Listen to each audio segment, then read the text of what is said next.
our region really needs to step up. They've got a $54 million budget for the showgrounds with the loss of livestock and damage to small business. And I still wonder how all those people are going with their half a pallet of toilet paper. We have a federal election. Yes, because leaders get in the trenches. They don't sit behind microphones. We're in such a robust town and region. Support small business. If you've got a dollar to spend it in town. Being in business is like being a firefighter. You're constantly putting out fires. You and I are so yin and yang, but we're both very driven people. I love the dinner standoff. The dinner standoff. What do you want from Uber Eats? I like to control everything.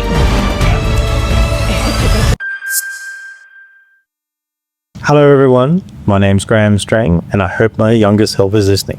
Today's podcast is a little bit different to the others, where I'm going to sit here with my darling wife, who is my incredible business partner in everything we do, whether it be hip pocket, Lok Kee, or any other crazy things we do. It's almost like a state of the region. We just want to have a talk about Toowoomba and what's happening in the area and in just life and all the bits and pieces. Welcome, wifey. Thanks, husband. I'm not shaking your hand because that's just weird. That's very weird. Let's not do that. Want to get straight into it? Sure. So, Olympics 2032. Yeah. What do you think? I don't know. I'm very torn. I feel like it is a massive opportunity for the region. Absolutely. But like anything with a massive opportunity, it's only as good as the planning. Yep. So I feel like our region really needs to step up and work together and deliver something that is really going to put us on the map. So what is it, 2032? Is it 32. So we've got 7 years. 7 years. They've got a $54 million budget for the showgrounds, which is going to absolutely just transform it out there. Yeah. And, you know, the equestrian is Toowoomba, and Darling Downs is basically one of the biggest equestrian centres in the country. Yeah, 100% agree. Yeah. There's lots of positives to it, absolutely. I just feel like that there's a lot that the region really needs to do to step up to. Yeah, and look, hopefully they tie into the tourism side as well, because even running up, they've got 7 years to do it. So they've got 7 years of putting Toowoomba on the map, saying the Olympics are going to be here. If you want to come to the premier place for anything equestrian, this is your joint.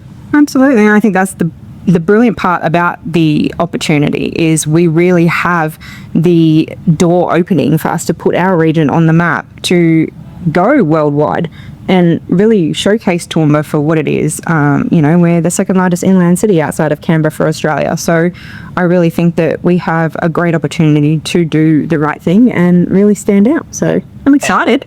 Well, I was excited to say that they were going to use the accommodation facility at Wellcamp as the village for the athletes here, but you'd already read it. I did, Beecher. I think that's actually brilliant because, we all agree it's an underutilized facility that could, this is going, even that in itself is going to bring activity, the airport and everything out there. In another 7 years' time, there's going to be lots of growth out there anyway. Yeah.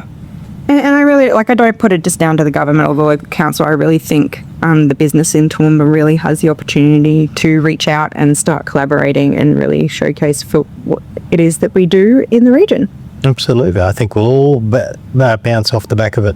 And moving on from Olympics, rain, flooding, cyclones, like basically from Townsville around Brisbane, down and up and across, it has been nothing but rain, water, wind, flooding, damage, the loss of livestock and damage to small business and people's own personal lives, and everything is just, you can't put a number on it for this last month or so. Times like this really shows how vulnerable, I guess, we can be when it comes to supply chains and the background to our country. The ag sector of livestock and produce is being hit incredibly hard, and how we all come together to really get on the other side of that. I feel like Australians do well. I just feel like the impact is still happening and we've probably got a long way to go. Oh, look, I think the cost to our cost of goods for, beef is going to go nuts. Like with that loss of livestock, the cost of beef is going to be unbelievable. Yeah. One of the things that struck me was people's lack of awareness. Like, the second that road got cut between Brisbane and Toowoomba, you look at all the Facebook groups are going, can I get to Brisbane? Is there another way I can get to Brisbane? Is there a quicker way I can get to Brisbane? Can I get to Brisbane? Can I get to Brisbane? Can I get to Brisbane? which instead of that whole, wow, there is a major event happening, you know, the road is cut, and you see a lot of those floodwater saves the SES police and everyone have had to do of people driving unnecessarily in floodwater. It's silly behaviour is never condoned. I guess it all feeds into panic buying too. I guess we all knew the cyclone was coming. Yes, it pivoted. Yes, it diverted, and yes, it did what it wanted to do. But if we were responsible and just made sure over weeks and times that we had pantry items and toilet, we wouldn't be wiping out entire supermarkets. Well, that was most of it. And most of it, you did your normal shop, which would have covered you for the week. It wouldn't have changed your shopping really much at all. I still wonder how all those people are going with their half a pallet of toilet paper, whether they're eating that as well at the moment. Because it's I understand people just stocking up a bit, but that whole I have to buy everything off the shelf just it boggles me. I don't know. I grew up in Darwin, so we were heavily exposed to cyclones. So I guess I have the pre-prep to know that I always have canned goods. I always have dry goods. I always have a stock of toilet paper in there. And then you have your candles and your lighters, and you know, and if you're smart and you have the capability to, you have the extra things like a generator or wind-up radios and battery packs to charge your devices. And I guess that's kind of like pre-prepping. I don't know if the zombie apocalypse happens, we'll be okay too. But the most inconvenience we really had was the fact that we had no power for most of that Sunday, and you couldn't turn the coffee machine on. Yeah. But the rest of our problems, we had the generator for the fridge, which we ran a couple of times, and the rest of it was, you know, just keeping a low profile and staying off roads and making sure everyone was safe. I think the frustrating part is it really detracts from the areas that were hit hard. Absolutely. You know, the areas of Gold Coast were, you know, the damage there was crazy. Some of Brisbane, but then you do have up north and stuff where Lok Kee has been hit, and Townsville, obviously. And the really perturbing part to me with all the flooding is that, you know, everything coastal, you know, and it's not emergency service, it's all the political thing, because that's where all the bums on seats are. But the damage in the west is just unbelievable. But it's not getting much airtime because everyone's like, oh well, it's, you know, there's lots of big expanses out there, but there's been entire towns flooded, entire towns evacuated. There are people's livelihoods which they may not recover from, and that's not just the west; it's the coast as well. But the how do you say, the lack of airtime for the west is a real eye opener. The one thing that sticks in, like, I get very emotional sometimes because obviously looking at what they all go through and realizing that if your entire livelihood has just been absolutely obliterated, how do you come back from that? And I feel like that's a big core part of business too, is we all need to learn how to have the conversation and be able to ask for help. And a lot of people don't because they don't know how to. And I feel like in that situation, just putting your hand up and going, I don't even know where to start right now. And that is where it opens the conversation to people to be able to come in and go, okay, how do we help these people? I've been following the Hey Angels or Blue Livestock, and they used to take donations a lot of the time because obviously that would still help them get through. But obviously when it comes to this sort of impact, clothes and all that isn't helpful. They really need a monetary base to be able to turn around and get the livestock back and the feed and the infrastructure. And there's not a lot of these properties, their houses have gone under. That, you know, a lot of them, they'll have to go back to wet house. You know, it's total change. From all the flooding and cyclone and rain, we're now moving into your favourite subject, politics. We have a federal election. We're going to the polls early May.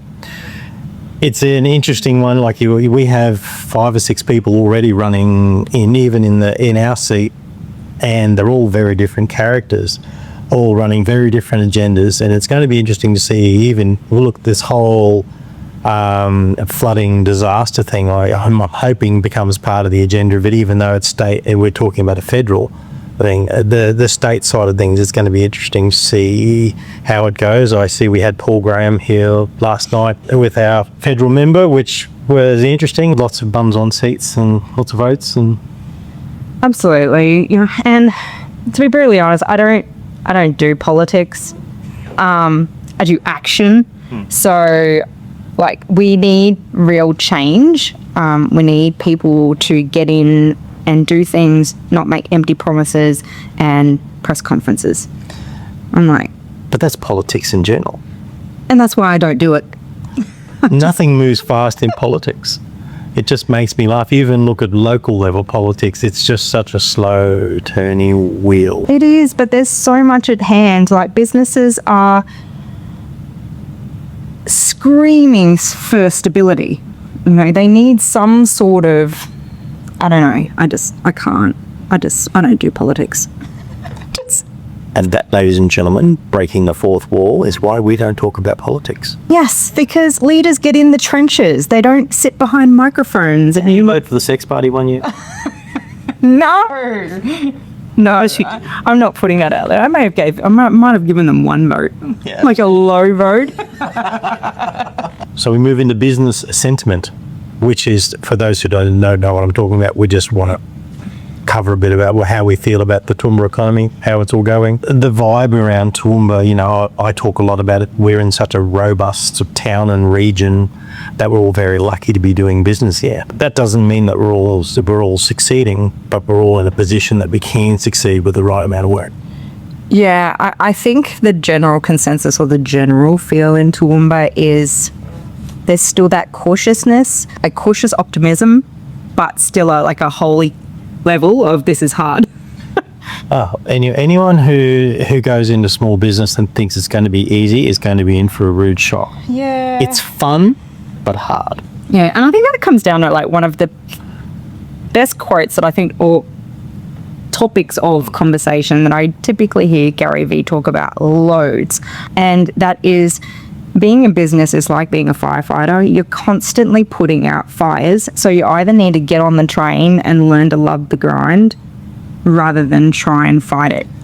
Well, you look at the cyclone, you know, that effectively paused everyone for 3 or 4 days. You know, we didn't have anything coming in. Our trade went because everyone thought that, well, no one knew what was going to happen, but everyone got sent home. People weren't at work, so weren't people sending the orders in, emails, and that's just us in a safety business. If you're in Grand Central and you're a dress shop or a hospitality to have a bar or do food and.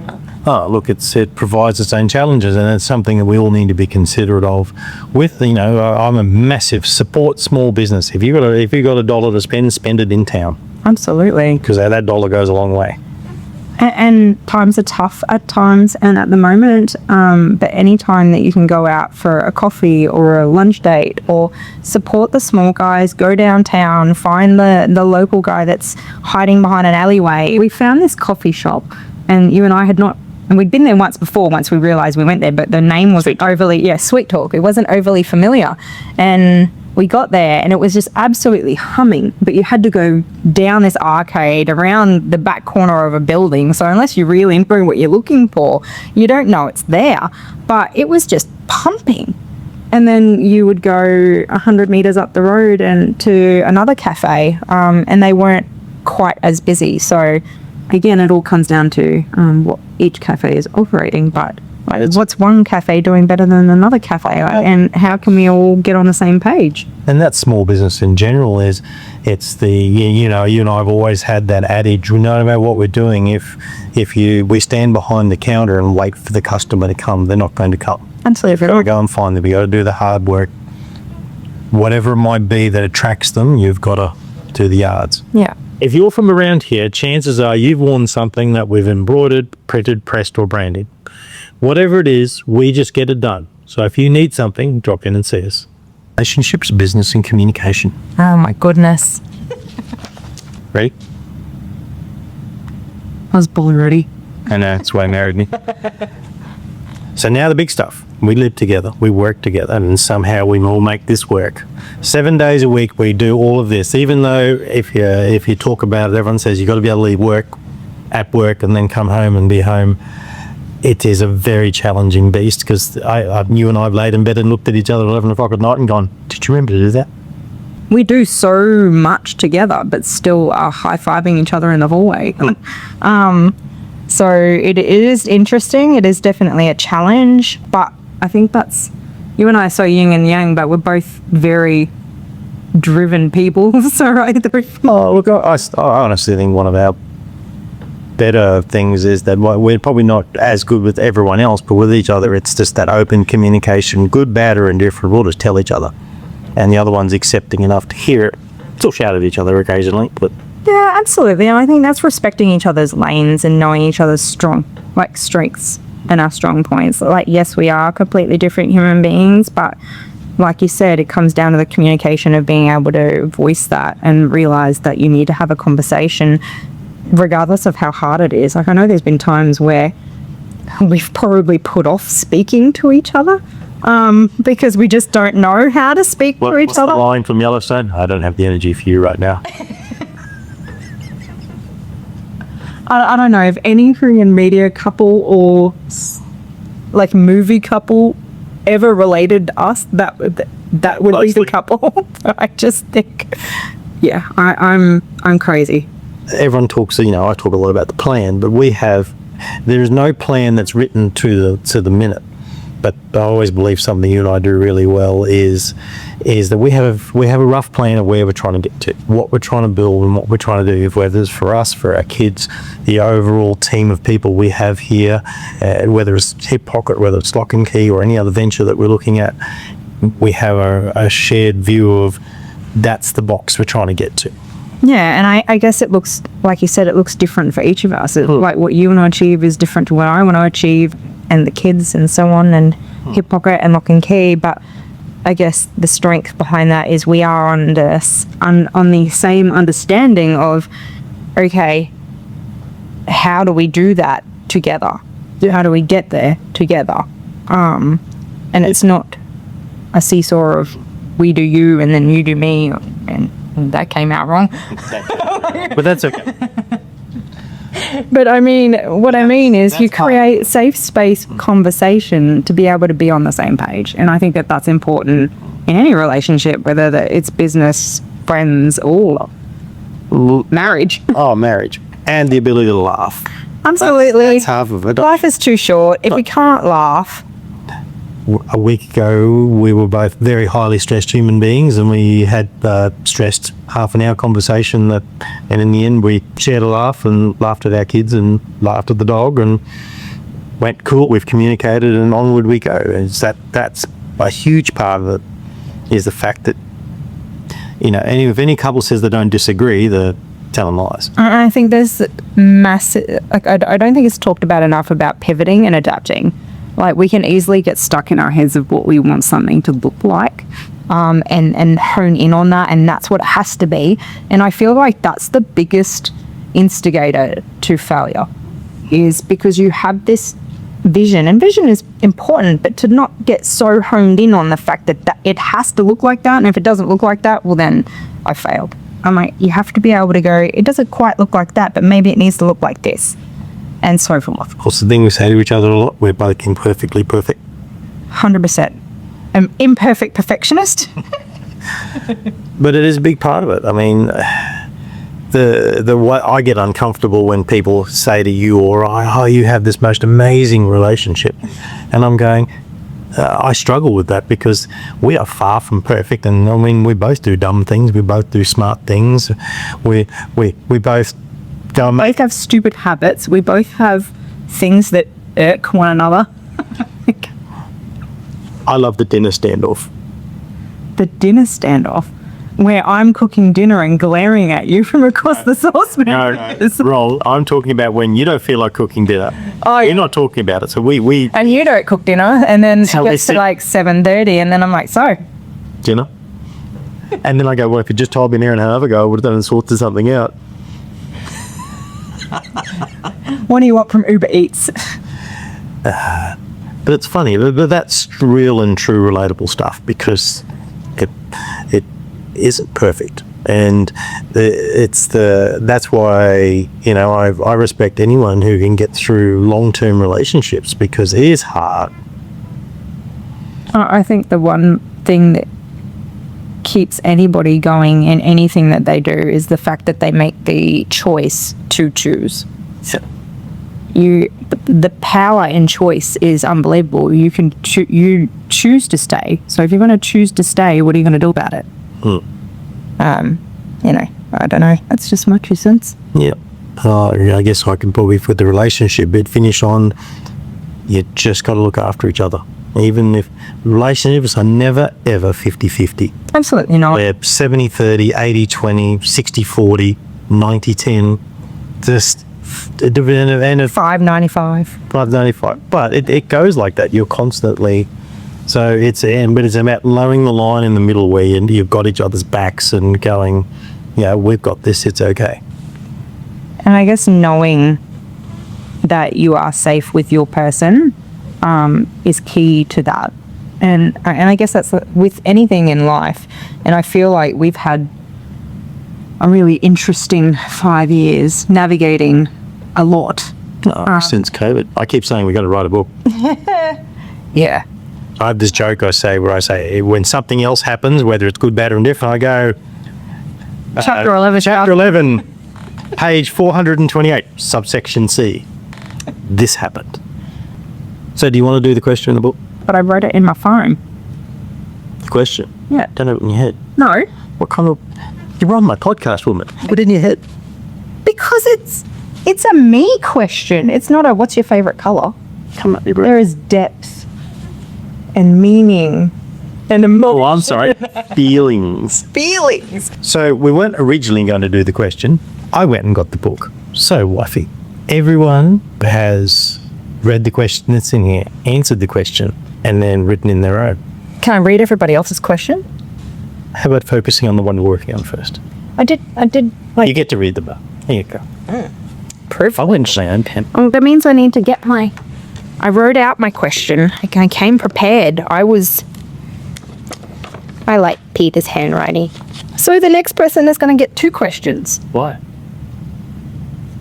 Because there's Natalie's. No, you're going to answer Natalie's question. Oh, you want me to do that now? Absolutely. That's why you get to read it, then you answer your first answer. Okay. So do I need to read out the question? Okay. What is one mistake you have made in your business that still haunts you today, and how did you recover from it? Mine is I really suffer from tall poppy syndrome or imposter syndrome, whatever you want to call it, in the fact that I really struggle with self-belief a lot of the time. So a coping mechanism for me with that is I like to control everything. It's not an understatement. So I guess my biggest mistake in learning Lok Kee and building that from ground up, there have been so many lessons, but I think the one thing I've learnt the most is if I had trusted other people to help me as much as I have started to trust people in the last 3 months, how much further could I have gone? So that's a bit hard because I get emotional and I don't want to cry because I've come such a long way. Even in, the 4 years that I've been doing it, I have learnt so much, and I feel like that's another podcast in itself. It is. I mean, you look at my 15 years of doing this. It took me a long time to figure out that I couldn't do it by myself. Absolutely. And you can't tell anyone that. You've almost got to go through the doing it by yourself experience to then realize, holy crap, no, I can't. Because hitting the wall. Yeah. Like, there's only so much you can do by yourself, and you can succeed. But when you want to go that next step, that little bit more, or you want growth, there's no way, shape or form you can do it by yourself. Yeah. And you need a team. You need incredible people that have your back. You need people cheering in your corner that are willing to help action things the best way that they can. And understanding, I'm going to quote my husband, if they can do what you do at least 80% of the time, is that okay? If they can do what you do 80% right most of the time, That's what I mean. I feel very touched that I do listen and we said that on camera, so I'm really happy about it. So I am trying to adapt that a lot more because I am a control freak and I do set my standards ridiculously high. But that allows me to achieve the big things that I do, but having that expectation, I guess, from other people is not fair. So learning that now, if I could tell my 17-year-old self stepping out into the world, is that it's okay to lean into your circle, build that community, work together, and if it doesn't look 100% perfect, it's okay. I was actually going to ask you what your hard way lesson is to your younger self, and you've just answered it. Yeah. So guess what? You get to write your walk, Chris. Yay!